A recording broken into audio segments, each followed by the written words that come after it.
आपल्या चॅनलवर तुमचं स्वागत आहे। आजची सुंदर सकाळ सुरू होत आहे या कच्छच्या मातीतून।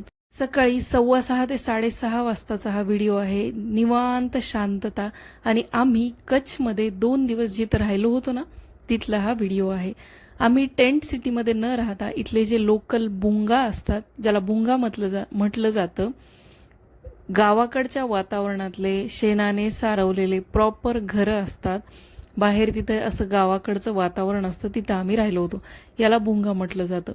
मध्ये एक बेड आहे, आपल्याला व्यवस्थित वॉशरूम वगैरे अवेलेबल केलेलं आहे, पण मध्ये पूर्ण हे शेणाने सारवलेलं असतं। कॉटवर सुद्धा गोधडी आहे, पांघराला सुद्धा गोधडी आहे आणि खूप शांत निसर्गरम्य वातावरण। बाहेर अशी शेकोटी केलेली असते, खूप सारी निवांत जागा, आपण इथं निवांत दिवस घालू शकतो। अगदी शहराच्या गर्दीतून जर तुम्हाला शांतता हवी असेल ना तर या जागी तुम्ही नक्की या। टेंट सिटीमध्ये जर तुम्ही गेलात ना तर तिथं अगदी राहण्यासाठी खूप एका दिवसाचे तुम्हाला 8 ते 8.5 पे करावे लागतील। कमी खर्चात अगदी निवांतपणा हवा असेल, प्रॉपर कच्ची वातावरण जर तुम्हाला अनुभवायचं असेल तर तुम्ही बुंगामध्ये स्टे नक्की करा। हे जे तुम्हाला समोर व्हिडिओ दिसते ही त्यांची रसोई आणि जेवणाची म्हणजे डायनिंग हॉल आहे।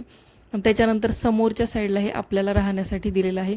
ड्रायव्हरसाठी सुद्धा वेगळी रूम इथं अवेलेबल असते, गाड्या लावायला भरपूर अशी पार्किंग। एक साईडला तुम्ही बघू शकता सूर्य उगवत आहे आणि दुसरीकडे चंद्र मावळत आहे। दर्शील आणि त्याचे पप्पा मस्त रेडी होऊन बाहेर आलेले आहेत। खूप सुंदर हे बुंगा होते। 2 दिवस आम्हाला खूप इथलं वातावरण आवडलं होतं। सकाळी सकाळी मस्त रेडी झालो आणि प्रॉपर गुजराती नाश्ता, गरमागरम थेपले, दही, जवसाची चटणी आणि चहा। इतका अप्रतिम नाश्ता होता ना की आजपर्यंत आम्हाला याचं गणित लागत नाही की आम्ही नेमके त्या दिवशी किती थेपले खाल्ले। असे गरम गरम आणून ते वाढत होते। मस्त असा नाश्ता झाल्यानंतर आम्ही निघालो कच्छचा हायेस्ट पॉइंट बघायला, तो म्हणजे कालो डोंगर। इथं आल्यानंतर सुरुवातीला जेव्हा आपण गाडी पार्क करतो तेव्हा श्री गुरुदेव दत्तांचं मंदिर आहे, मंदिराचं दर्शन घेतलं आणि कालो डोंगरवर जायला निघालो। इथून आपल्याला बरंच पायऱ्या चढत वर जावं लागतं, तेव्हा हा कच्छचा हायेस्ट पॉइंट आपल्याला मिळतो। आणि जाताना दोन्ही साईडला एवढं सुंदर मार्केट आहे आणि सगळ्या वस्तू रिझनेबल आहे। तुम्हाला जर कच्छी शॉपिंग करायची असेल ना तर तुम्ही इथे शॉपिंग करू शकता। दुकानं खूप छान आहेत। चलत आम्हाला मस्त असे बोरं दिसले होते तर आम्ही बोरं खात खात वर गेलो आणि हा आहे कालो डोंगर, कच्छचा सगळ्यात हायेस्ट पॉइंट। इथून इंडिया पाकिस्तान म्हणजे भारत पाकिस्तानला जोडणारा जो ब्रिज आहे लास्ट पॉइंटचा तो सुद्धा आपल्याला दिसतो। आणि कालो डोंगर बघितल्यानंतर पुढं 1 तासानंतर आम्ही जे काही पाहिलं तो अगदी स्वर्ग होता। डोळ्यांवर विश्वास बसत नव्हता। तो म्हणजे डोलावीराला जाणारा, कच्छहून डोलावीराला जाणारा 30 ते 35 किलोमीटरचा रस्ता, ज्याला रोड टू हेवन म्हणलं जातं। रस्त्याच्या दोन्ही बाजूनी समुद्र आणि मधून फक्त रस्ता। रोड कुठं जातोय काहीच माहीत नाही, कुठं संपतोय काहीच माहीत नाही। फक्त या रोडवरून चलत जायचं, याची शांतता अनुभवायची। इतका सुंदर दृश्य आहे ना हे की आयुष्यात एवढी सुंदर रोड मी कधीच पाहिला नव्हता। खूप मस्त वाटत होतं, हे मी शब्दात सांगू शकत नाही। जेव्हा तुम्ही या रोडवरून जाल ना तेव्हाच तुमच्या लक्षात येईल की याला रोड टू हेवन का म्हटलं जातं।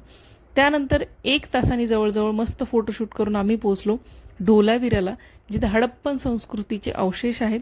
उतरल्यानंतर मस्त भेळ खाल्ली आणि डोलावीरामध्ये एक म्युझियम सुद्धा आहे जिथे जुन्या गोष्टी जतन करून ठेवलेल्या आहेत त्या पाहिल्या। इथं आलं ना की मला 5वी 6वीच्या इतिहासाच्या पुस्तकाची आठवण झाली, ज्यामध्ये हडप्पा संस्कृतीचे अवशेष दिले होते। छान हडप्पा संस्कृती पाहिली आणि त्याच रोडने आम्ही वापस आमच्या स्टे मध्ये यायला निघालो। आम्हाला इथं फ्लेमिंगो सुद्धा दिसले।